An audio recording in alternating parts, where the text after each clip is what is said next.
के R education tree ह्या YouTube चॅनलमध्ये आपणा सर्वांचे मनपूर्वक स्वागत. आज आपण रोटेशनल डायनॅमिक्सचा पार्ट 2 पाहणार आहोत, ज्यामध्ये इम्पॉर्टंट कन्सेप्ट पाहणार आहोत त्या पुढील प्रमाणे.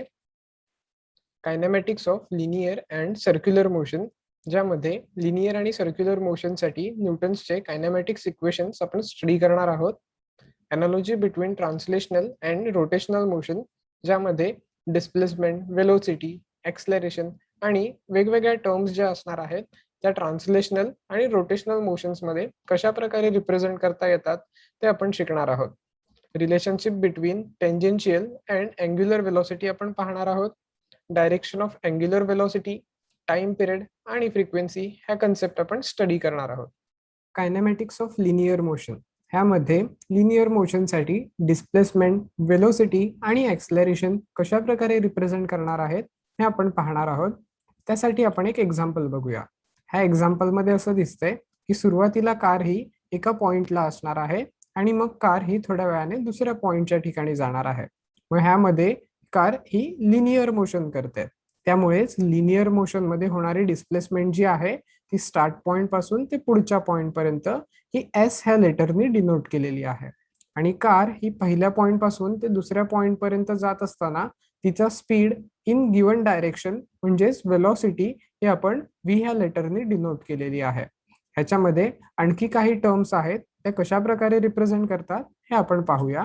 ज्यामध्ये एस ही लिनियर डिस्प्लेसमेंट असणार आहे, व्ही ला लिनियर और टेंजेन्शियल वेलोसिटी आपण सांगणार आहोत, एक्सलरेशन जे असणार आहे ते ए ह्या लेटरने डिनोट करणार आहोत, टी हा लेटर टाइम साठी असणार आहे आणि कारची सुरुवातीची काहीतरी लिनियर वेलोसिटी असेल तिला आपण इनिशियल लिनियर वेलोसिटी सांगणार आहोत.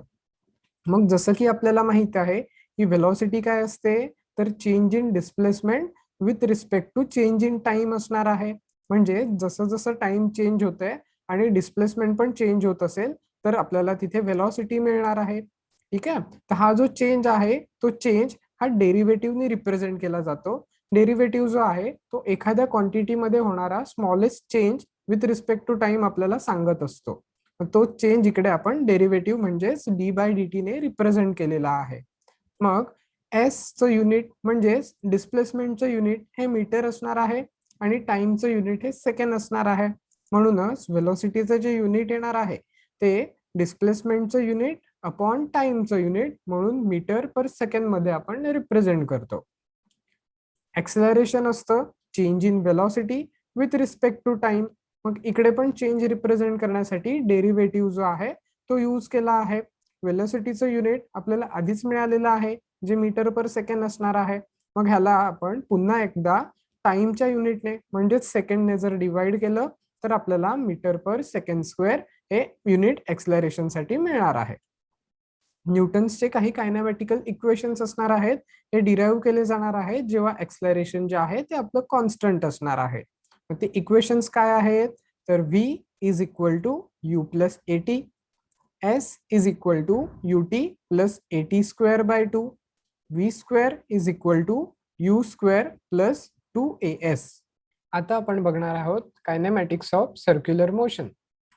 ह्यामध्ये आपल्याला असं दिसतंय की ऑब्जेक्ट जो आहे तो ए पासून बी पर्यंत, बी पासून सी पर्यंत आणि मग रिटर्न सी पासून ए पर्यंत असं सर्क्युलर मोशन जे आहे ते परफॉर्म करणार आहे.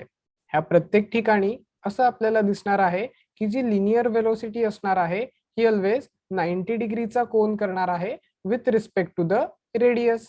आणि म्हणूनच आपण ह्या लिनियर वेलोसिटीला टेंजेन्शियल वेलोसिटी सुद्धा सांगितलेला आहे. समजा ऑब्जेक्ट जो आहे तो सुरुवातीला बी ह्या पॉइंटच्या ठिकाणी असेल आणि मग तिथून तो सी ह्या पॉइंट पर्यंत जाणार आहे. म्हणजेच तो बी पासून ते सी पर्यंत डिस्प्लेसमेंट परफॉर्म करणार आहे. मग ही डिस्प्लेसमेंट आपण अँगलच्या फॉर्म मध्ये मेजर करणार आहोत आणि त्याला आपण थिटाने रिप्रेझेंट करणार आहोत. मग ही डिस्प्लेसमेंट होताना ती डिस्प्लेसमेंट किती स्पीड मध्ये झाली आणि कुठल्या डायरेक्शन मध्ये झाली हे डिनोट करण्यासाठी आपल्याकडे अँग्युलर वेलोसिटी असणार आहे जी आपण ओमेगाने रिप्रेझेंट करणार आहोत. आता कुठले टर्म्स कशा प्रकारे रिप्रेझेंट केलेले आहेत ते आपण पाहून घेऊया. ज्यामध्ये थीटा असणार आहे अँग्युलर डिस्प्लेसमेंट, ओमेगा असणार आहे अँग्युलर वेलोसिटी, इथे एक्सेलरेशनला आपण अल्फाने डिनोट करतो, टी असणार आहे टाइम साठी आणि जेव्हा ऑब्जेक्ट बी ह्या पॉइंटला होता तेव्हा त्याची असलेली जी पण वेलोसिटी असणार आहे त्याला इनिशियल अँग्युलर वेलोसिटी सांगणार आहोत आणि ती ओमेगा नॉटनी रिप्रेझेंट करणार आहोत. जसं की आपल्याला माहित आहे की आपण वेलोसिटीला कशाने रिप्रेझेंट करतो, तर change in displacement with respect to time. तर इथे आपल्याला मिळणार आहे angular velocity is equal to change in angular displacement with respect to time. आपण अँगल जो आहे तो रेडियन मध्ये मेजर करतो, म्हणूनच अँग्युलर वेलोसिटीचं युनिट आपल्याला येणार आहे रेडियन पर सेकंड. आणि त्याच प्रकारे एक्सलरेशन असणार आहे change in velocity with respect to time, म्हणजेच angular acceleration is equal to change in angular velocity with respect to time. आणि ह्याचं युनिट आपल्याला मिळणार आहे radian per second square. Circular मोशनसाठी न्यूटन्सचे कायनेमॅटिकल इक्वेशन्स आहेत.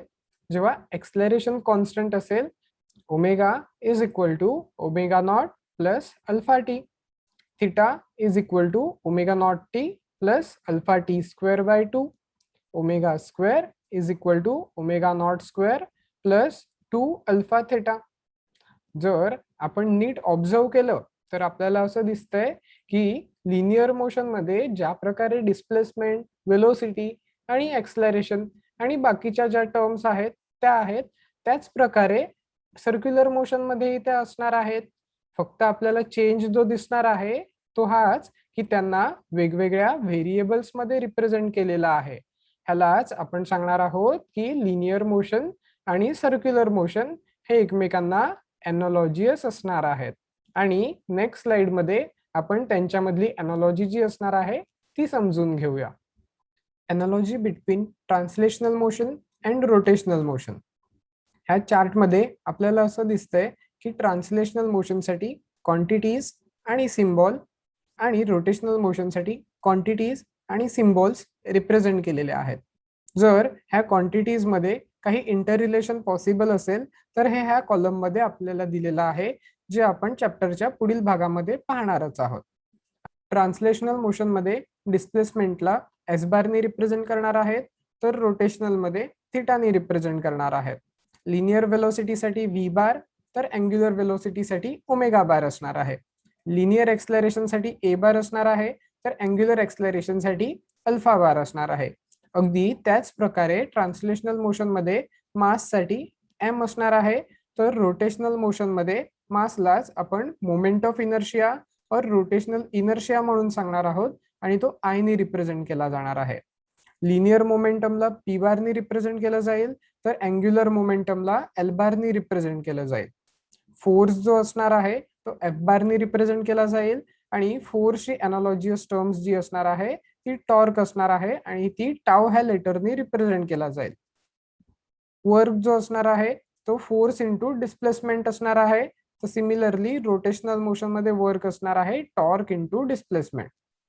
पॉवर जी असणार आहे ती फोर्स इंटू वेलोसिटीने रिप्रेझेंट केली जाणार आहे, तर रोटेशनल मोशन मध्ये ती टॉर्क इंटू अँग्युलर वेलोसिटीने रिप्रेझेंट केली जाईल.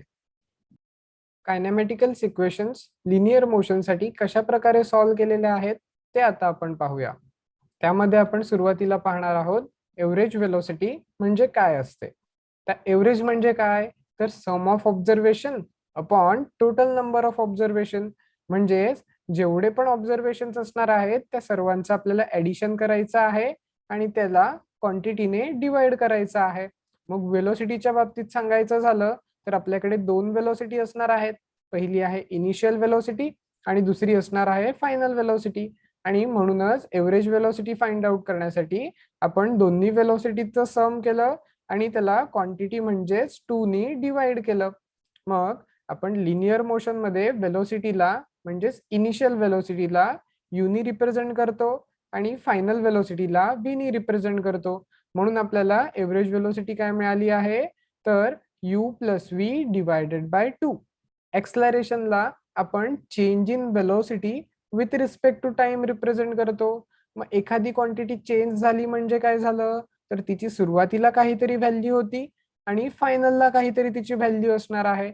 मग तो चेंज किती झाला हे फाइंड आउट करण्यासाठी आपण फायनल मधून इनिशियलला जी व्हॅल्यू असणार आहे ती मायनस करणार आहोत. मग आपल्याला चेंज इन वेलोसिटी काढण्यासाठी फायनल वेलोसिटी मधून इनिशियल वेलोसिटी ही सबट्रॅक्ट करावी लागणार आहे. म्हणून आपल्याला एक्सलरेशन काय मिळणार आहे, तर acceleration A is equal to final velocity V minus initial velocity U divided by time T. आता ह्या इक्वेशनला जर आपण रिअरेंज केलं, म्हणजेच ह्या टी ला आपण ह्या ठिकाणी नेलं आणि यू ला ह्या ठिकाणी आणलं, तर आपल्याला इथे काय मिळणार आहे, जर टी ला नेलं तर इकडे a t is equal to V minus you, आणि मग हा यू इथे आणला तर आपल्याला मिळणार आहे V is equal to you plus A. T आपलं फर्स्ट इक्वेशन असणार आहे. आता सेकंड इक्वेशन डिराईव्ह करण्यासाठी आपण एक फॉर्म्युला बघूया. तो फॉर्म्युला आहे displacement is equal to velocity into time. तर हा फॉर्म्युला कुठून आला बरं, तर आपणा सर्वांना माहीतच आहे वेलोसिटी काय असते, तर change in displacement upon time. मग आपण टाइम जो आहे तो तिथे नेलेला आहे, तर त्यामुळे आपल्याला काय मिळालं, displacement is equal to velocity into time. मग डिस्प्लेसमेंट जी आहे ती आपण एस ने रिप्रेझेंट करतात आणि इथे वेलोसिटी साठी आपण एव्हरेज वेलोसिटी कन्सिडर करणार आहोत. मग आपल्याला काय मिळणार आहे बघा बरं, तर S is equal to V average into time. Average velocity आपण U plus V divided by 2 ने दाखवलेली आहे, मग ती येणार आहे U plus V divided by 2 into time असणार आहे टी. आता ह्या टी नी आपल्याला यू आणि व्ही ह्या दोघांना आपण मल्टिप्लाय करावं लागणार आहे. मग ते इथे ह्या स्टेप मध्ये आपण दाखवलेलं आहे ut plus vt divided by 2. आता नेक्स्ट स्टेप साठी आपल्याला v च्या जागेवर इक्वेशन 1 मध्ये जी व्हॅल्यू मिळाली आहे ती सबस्टिट्यूट करायची आहे. ती आपण ह्या ठिकाणी सबस्टिट्यूट केली आहे. नेक्स्ट स्टेप मध्ये टी नी ह्या एंटायर ब्रॅकेटला आपण मल्टिप्लाय केला आहे. मग त्यामुळे आपल्याला काय मिळालं, ut plus ut plus a t square divided by 2. आता पुढे इथे ut असणार आहे आणि इथे पण ut आहे. मग ह्या दोघांचे ऍडिशन केल्यावर आपल्याला मिळणार आहे 2ut plus a t square divided by 2. मग ह्या 2 ला जर आपण सेपरेट केलं तर आपल्याला इथून आणि इथून 2 कॅन्सल होऊन जाणार आहे आणि मिळणार आहे ut. पण इथे 2 हा बेसला राहणार आहे, त्यामुळे इथे राहणार आहे एटी स्क्वेअर डिवायडेड बाय 2. म्हणजेच इथे आपल्याला आपलं सेकंड इक्वेशन मिळालेलं आहे, जे असणार आहे s is equal to ut plus a t square divided by 2. Third equation find out करण्यासाठी आपल्याला इक्वेशन 1 ला थोडंसं रिअरेंज करायला लागेल. आपण इक्वेशन 1 ला टी च्या फॉर्म मध्ये लिहिणार आहोत. टी च्या फॉर्म मध्ये लिहिण्यासाठी काय करावं लागेल, तर ह्या यू ला व्ही च्या साईडला शिफ्ट करावं लागेल. मग ते यू ला व्ही च्या साईडला शिफ्ट केल्यावर आपल्याला काय मिळणार आहे, तर व्ही मायनस यू, आणि मग त्याला ए नी डिवाइड करावं लागेल. मग आपल्याला टी ची व्हॅल्यू काय मिळाली, तर V minus U divided by A. आता ही जी व्हॅल्यू आली आहे ह्या व्हॅल्यूला आपण ह्या सेकंड इक्वेशन मध्ये सबस्टिट्यूट करणार आहोत, जिथे पण टी असणार आहे. मग तो कशा प्रकारे केलेला आहे बघा बरं, तर S is equal to ut plus a t square divided by 2. मग इथे टी आहे आणि इथे टी स्क्वेअर आहे, तर आपण इथे टीच्या जागेवर आणि इथे टीच्या जागेवर ही व्हॅल्यू सबस्टिट्यूट केलेली आहे. मग आपण जर नीट ऑब्झर्व केलं तर आपल्याला दिसतंय की हा एक टर्म कॉमन आहे आणि ह्या दोन मधला एक टर्म कॉमन आहे. मग आपण त्याला इथे ब्रॅकेटच्या बाहेर घेतलेला आहे, तर आतमध्ये काय राहणार आहे, u plus A by 2 into V minus U by A. आता ह्या टर्म मध्ये इकडे ए आहे आणि इथे ए आहे, तर हा ए आणि हा ए नेक्स्ट स्टेप मध्ये काय होणार आहे, इथून निघून गेलेला आहे आणि हा डिवाइड बाय 2 जो आहे तो इथे येणार आहे. मग आपण त्याच्या पुढच्या स्टेप मध्ये ह्या 2 ला सुद्धा इथे सेपरेट केलेला आहे, ते ह्या प्रकारे v by 2 minus U by 2. मग इकडे आपल्याला ऑब्झर्व होतंय की इथे असणार आहे u आणि इथे असणार आहे मायनस यू बाय 2. म्हणजेच फुल मधून आपण हाफ मायनस करतोय, मग आपल्याला काय राहणार आहे, तिथे हाफ व्हॅल्यू राहणार आहे, म्हणजेच u बाय 2 ही व्हॅल्यू राहणार आहे. आता नेक्स्ट स्टेप मध्ये हा जो डिवाइड बाय 2 आहे ह्याला आपण इथे कंबाईन केलेला आहे, म्हणजेच u plus V divide by 2 केलेला आहे. नेक्स्ट स्टेप मध्ये आपण हा 2 आणि हा a हा जो असणार आहे तो च्या साईडला नेलेला आहे. मग आपल्याला इक्वेशन काय मिळालं बरं, तर 2as is equal to V minus you आणि नेक्स्ट ब्रॅकेटमध्ये u प्लस व्ही. आता तुम्हाला एक फॉर्म्युला आठवत असेल की a प्लस बी आणि a मायनस बी, ह्या फॉर्म्युलाचा आन्सर काय येतं, तर a square minus B square हे आन्सर येतं. मग सिमिलरली इथे असणार आहे v प्लस यू आणि v मायनस यू, ह्याचा आन्सर आलेला आहे v square minus U square.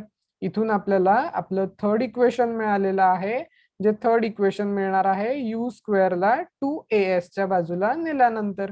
ते इक्वेशन काय आहे, V square is equal to you square plus 2as. मग आता ही जी तिन्ही इक्वेशन आपण फाइंड आउट केलेली आहेत, ही कशासाठी केलेली आहेत, तर लिनियर मोशन साठी केलेली आहेत. आपण सिमिलर स्टेप्स फॉलो करून सेम इक्वेशन्स ही रोटेशनल मोशन साठी सुद्धा ऑब्टेन करू शकतो. Analogy between rotational and translational motion. आपण ह्या स्टेप्स यूज करून लिनियर मोशन साठी कायनेमॅटिकल इक्वेशन्स जे आहेत ते ऑब्टेन केले. आपण सेम स्टेप्स अप्लाय करून एनालॉजियस इक्वेशन्स रोटेशनल मोशन साठी ऑब्टेन करू शकतो, ज्यामध्ये एव्हरेज अँग्युलर वेलोसिटी असणार आहे omega naught plus omega divide by 2. Angular acceleration असणार आहे change in angular velocity with respect to time, आणि चेंज इन अँग्युलर वेलोसिटी असणार आहे ओमेगा मायनस ओमेगा नॉट, ज्यावरून आपल्याला फर्स्ट इक्वेशन मिळणार आहे omega is equal to omega naught plus alpha T. Second equation साठी आपण घेणार आहोत angular displacement is equal to average angular velocity into time, आणि त्यावरून सॉल्व केल्यानंतर आपल्याला सेकंड इक्वेशन मिळणार आहे theta is equal to omega naught T plus alpha T square divide by 2. आणि मग इक्वेशन 1 आणि इक्वेशन 2 ह्यांना रिअरेंज करून आपल्याला थर्ड इक्वेशन मिळणार आहे, जे असणार आहे omega square is equal to omega naught square plus 2 alpha theta. आता आपण पाहणार आहोत relation between tangential velocity and angular velocity. v is equal to omega cross R bar. Cross इकडे क्रॉस प्रोडक्ट रिप्रेझेंट करतो, म्हणजेच वेक्टर फॉर्म रिप्रेझेंट करतोय. मग ह्याचा स्केलार और मॅग्निट्यूड फॉर्म जो आहे तो आपल्याला मिळणार आहे v is equal to omega R, आणि हे खूप इम्पॉर्टंट रिलेशन आहे जे आपण पुढे यूज करणार आहोत. आता आपण पाहणार आहोत direction of angular velocity omega बार. मग ती कशा प्रकारे दिलेली आहे बघा बरं, तर direction of angular velocity is always along the axis of rotation. म्हणजेच जर हा जाता जो आहे तो असा रोटेट करत असेल तर हा त्याचा ऍक्सिस असणार आहे. मग अँग्युलर वेलोसिटीची जी डायरेक्शन आहे ती ह्या ऍक्सिसच्याच थ्रू असणार आहे. To know the direction of omega bar, curl the fingers of right hand along the sense of rotation with the thumb outstretch. म्हणजेच जर आपल्याला ह्या अँग्युलर वेलोसिटीची डायरेक्शन फाइंड आउट करायची असेल तर आपण काय करणार आहोत की जो आपला राईट हँड आहे त्या राईट हँडचे जे पण फिंगर्स आहेत ते रोटेशन कशा प्रकारे होणार आहे त्याच प्रकारे कर्ल करणार आहोत, आणि जो आपला थंब असणार आहे तो थंब ह्या प्रकारे आउटस्ट्रेच ठेवणार आहोत. मग तेव्हा the outstretched thumb gives the direction of omega bar. मग हा जो थंब असणार आहे हा आपल्याला ओमेगा बारची म्हणजेच अँग्युलर वेलोसिटीची जी डायरेक्शन आहे ती सांगणार आहे. आपण एक दुसरा डायग्राम बघूया. ह्या डायग्राम मध्ये काय दिलंय की हा जो सर्क्युलर लूप आहे हा काय रिप्रेझेंट करतोय की डायरेक्शन कुठल्या दिशेला होणार आहे. ह्या पहिल्या डायग्राम मध्ये जे दिसतंय ते डायरेक्शन अगदी सिमिलर असणार आहे ह्या डायग्राम सोबत. म्हणूनच इथे काय होणार आहे की ह्या डायरेक्शनच्याच अलॉंग इकडे आपण फिंगर्स जे आहेत ते कर्ल केलेले आहेत, आणि थंब जर आउटस्ट्रेच ठेवला तर आपल्याला अपवर्ड डायरेक्शनला ओमेगा बारची जी डायरेक्शन असणार आहे ती मिळणार आहे. पण सेकंड केस मध्ये काय झालेलं आहे, सेकंड केस मध्ये डायरेक्शन रिव्हर्स झालेला आहे. मग डायरेक्शन रिव्हर्स झाल्यामुळे आपल्याला हा जो हँड आहे तो उलटा पकडायला लागणार आहे. मग उलटा पकडल्यामुळे हा जो थंब आहे तो डाऊनवर्ड डायरेक्शनला पॉइंट करणार आहे आणि डाऊनवर्ड डायरेक्शनला पॉइंट केल्यामुळेच आपली ओमेगा बारची जी डायरेक्शन असणार आहे ती आपल्याला डाऊनवर्ड डायरेक्शनला मिळणार आहे. टाइम पिरियड जो आहे तो टी ह्या लेटरनी रिप्रेझेंट केला जाणार आहे. टाइम पिरियड म्हणजे काय, तर it is a time taken by an object to complete the one revolution. म्हणजेच जर ऑब्जेक्ट ह्या ठिकाणी असेल तर त्याला संपूर्ण फिरून पुन्हा त्याच ठिकाणी येण्यासाठी जो टाइम लागणार आहे त्याला आपण टाइम पिरियड सांगणार आहोत. पुढचा कन्सेप्ट असणार आहे फ्रिक्वेन्सी. फ्रिक्वेन्सी आपण एन ने डिनोट करणार आहेत आणि it is a number of revolutions completed by an object in a unit time. म्हणजे आपण एक पर्टिक्युलर टाइम हा ठरवलेला असेल तर त्या पर्टिक्युलर टाइम मध्ये ऑब्जेक्ट जो आहे तो किती रिव्हॉल्युशन्स परफॉर्म करणार आहे ह्याला आपण सांगणार आहोत फ्रिक्वेन्सी. फॉर एक्झाम्पल जर आपण टाइम कन्सिडर केला 10 सेकंड्स आणि त्या 10 सेकंड्स मध्ये आपला घरी जो पंखा असणार आहे तो कंटिन्युअसली फिरत असेल तर 10 सेकंदात तो किती वेळा फिरला ह्याला त्याची फ्रिक्वेन्सी सांगणार आहोत. टाइम पिरियड आणि फ्रिक्वेन्सी एकमेकांशी इन्व्हर्सली प्रपोर्शनल असणार आहेत. म्हणजेच n is equal to 1/t आणि omega is equal to 2πn असणार आहे. त्यामुळेच त्याला आपण 2π/t ह्या फॉर्म मध्ये देखील लिहू शकतो. जर तुम्हाला हा व्हिडिओ आवडला असेल तर लाईक करा, शेअर करा आणि सबस्क्राईब करा आणि बेल आयकॉन दाबायला विसरू नका, जेणेकरून नवीन व्हिडिओचे नोटिफिकेशन तुम्हाला लगेच मिळेल. धन्यवाद.